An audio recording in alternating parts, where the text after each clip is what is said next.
Bonjour à toutes, bonjour à tous et bienvenue dans Running Class Heroes. Alors aujourd'hui nous allons voyager un peu puisque nous allons à la rencontre de Yann, militaire français basé au Gabon. Alors Yann est un peu un spécialiste du confinement. Il espère participer au marathon de Cape Town au mois d'octobre en Afrique du Sud. Et on va voir comment entre obligations professionnelles, confinement sous les tropiques, il arrive à s'entraîner et s'il va pouvoir y parvenir.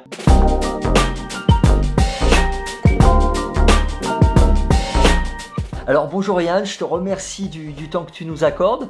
Alors surtout que tu es dans une situation particulière, tu es militaire et actuellement basé au Gabon. Moi je veux en savoir un peu plus là. Alors, tout d'abord, bonjour Fred, bonjour à tous les auditeurs. C'est déjà un plaisir de pouvoir se parler en direct, ce qui change un petit peu des podcasts habituels. En savoir un petit peu plus, ouais, donc effectivement, je suis militaire dans l'armée de terre, j'ai 38 ans. Je suis actuellement affecté au Gabon, qui est un petit pays à 7000 km de la France, qui est situé pile poil sur l'équateur. Donc ça veut dire essentiellement, si on doit résumer, une météo très particulière pour le coureur que je suis. Et du coup, alors nous en France, très loin d'où tu es, on est en pleine période de confinement. Toi, tu vis sur une base militaire. Donc en fait, tu es une sorte de professionnel du confinement parce que tu es toujours confiné sur ta base en quelque sorte, non? Alors, ouais, alors oui et non, parce que en fait, on bosse sur une base au même titre que lorsqu'on est en métropole ou ailleurs, mais comme on y est pour une durée de plusieurs mois, voire de plusieurs années, en fait, on vit à l'extérieur, au sein de la population, etc., comme n'importe quelle personne. Donc, on est quelque part pas forcément dans une bulle, et on est du coup de facto soumis un peu aux mêmes limitations et aux mêmes contraintes que tout le monde en ce moment, puisque ça reste malheureusement un problème mondial. Et du coup, le Gabon là, ça en est où sur ce niveau-là par rapport au Bah, en, Covid-19? en fait, ça progresse lentement. On a des cas, on n'a pas beaucoup heureusement, il n'y a pas beaucoup de décès à déplorer. Mais en revanche, des mesures qui sont plus ou moins semblables à ce que vous connaissez en France ont été prises depuis maintenant 4 semaines. Alors c'est marrant parce que, alors nous on a un couvre-feu, chose que les Français ne connaissent pas, un couvre-feu à partir de 18 heures, donc c'est un peu contraignant. En revanche, c'est drôle parce que le confinement vient de se terminer justement il y a 48 heures, pour un tas de raisons en fait. Donc on a eu cette notion de confinement et puis là c'est en train de se lever. Et du coup, alors pendant ce confinement, comment t'as pratiqué la course et les autres sports que tu peux pratiquer, ça se passait comment? Et ben en fait, disons que le truc, c'est que c'est là que ça se rejoint avec le métier, c'est que le fait d'être militaire, c'est ce que tu abordais il y a 2 minutes, c'est qu'on est quelque part plus ou moins habitué à avoir de genre de situations un peu extraordinaires où on doit apprendre à se débrouiller, voire même à être confiné, pour continuer à pratiquer un sport quel qu'il soit et continuer à être fit, j'ai envie de dire, et être en forme. Donc en fait, c'est une contrainte pour tout le monde, c'est vrai, mais on y arrive. C'est des choses qu'on a déjà vécues, parce que je pense par exemple quand on est en opération, clairement, on peut être pendant 4 6 mois dans une petite base qui est très restreinte, et auquel cas on va tourner en rond à l'intérieur pendant 6 mois, tel le cobaye sur sa roue. Donc c'est des situations que la plupart d'entre nous connaissent, on se fait une raison, donc quelque part, c'est pas nouveau pour beaucoup de monde. Maintenant, c'est vrai que ce Covid, ajoutant des contraintes comme pour tout le monde, en fait, hein, on a recours un peu aux mêmes choses. Pour le running, encore qu'ici, j'ai pas été trop limité parce que on n'a pas cette notion d'une heure comme vous avez en France, limitation d'une heure et des créneaux horaires comme en région parisienne. Si j'ai envie de faire ma sortie longue, quelque part, je peux encore faire ma sortie longue, d'autant plus que le confinement vient de se lever. Et Euh, vous aviez la contrainte aussi, en plus des 1 heure, de 1 kilomètre autour de la base ou de ton lieu de résidence ou... En fait, pendant le confinement, on n'avait pas le droit de courir. En fait, hein. Il était interdit de courir sur la voie publique ou des choses comme ça. Donc quelque Ah, part, on a été plus contraint ah oui, que le totalement. coureur français, en fait. Euh, Du coup, tu as fait comment durant cette période? Elle a duré combien de temps exactement? Et comment tu as fait? alors, ça a duré environ 4 semaines. Alors, on pouvait continuer pour des raisons professionnelles à s'entraîner encore au sein du lieu de travail, en fait.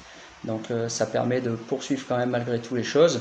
Maintenant, il faut savoir que même au sein de notre métier, en fait, il y a eu des adaptations parce qu'on est soumis, comme tout le monde, à la législation, aux recommandations du ministère de la Santé, appuyé par le service de santé des armées qui apporte son expertise pour que la vie continue, mais dans le respect des règles et de distanciation, etc., etc.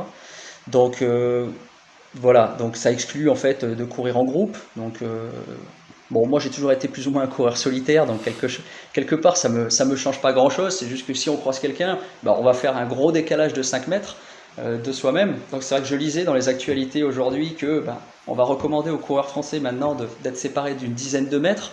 Mais moi, en tout cas, c'est mon avis personnel, ça, je le juge comme quelque chose de bon sens parce que c'est quelque chose que je faisais déjà de moi-même, quoi.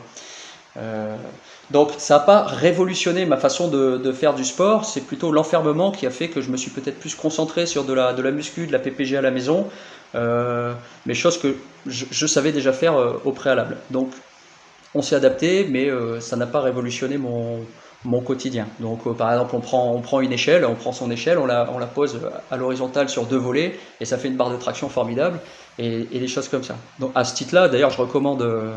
alors, je ne fais pas de sponsor, surtout pour un livre qui aurait un peu plus de 10 ans maintenant, mais il y a la méthode Lafay qui s'y prête parfaitement, si les gens ne connaissent pas. Oui, qui est très connue, mais effectivement, il y en a peut-être un certain nombre qui ne connaissent pas encore. Donc voilà, et qui donne la méthode pour faire de la muscu sans moyens, sans infra, qu'avec les meubles ou des choses comme ça de chez soi.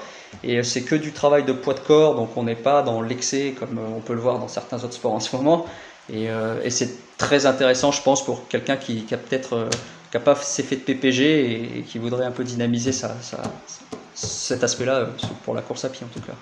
Je profite du fait que tu la cites parce qu'effectivement c'est un ouvrage de référence sur la musculation sans matériel et qui est du coup adapté à toutes les personnes qui ne peuvent pas forcément se rendre dans une salle ou qui n'ont pas forcément envie de transformer une partie de leur domicile en salle de sport avec tout l'investissement que ça peut demander, surtout quand tu vis en appartement dans les grandes métropoles où bon voilà, si tu as une presse inversée dans une chambre, les voisins vont un peu criser, notamment ceux du dessous. Mais, Yann, je te remercie pour cet échange, évidemment en homme poli et discipliné face à l'autorité militaire quand même. Je te laisse le dernier mot si tu as quelque chose à dire, et puis tu salues tous tes camarades de bataillon, ta compagnie, je ne sais pas exactement comment on dit. C'est parfait, voilà, c'est les deux, c'était exactement les mots qu'il fallait. Voilà. Non, évidemment, je salue tous les gens qui vont écouter ce podcast, et puis je souhaite surtout bon courage à tout le monde parce qu'on en est un peu tous à la même enseigne. Je suis comme tout le monde, je préparais des courses qui n'étaient pas forcément en France, mais voilà, je me suis retrouvé excessivement frustré. À chaque fois que je suis sur une course, de toute façon, à chaque fois il y a quelque chose qui fait qu'elle est annulée ou je fais forfait. Donc on est un peu tous dans le même bateau. Et puis c'est pas le moment de relâcher l'effort, je pense, parce que plus on relâche et plus ça risque de durer. Moi, à titre personnel, je suis comme tout le monde, j'ai pas envie que ça dure.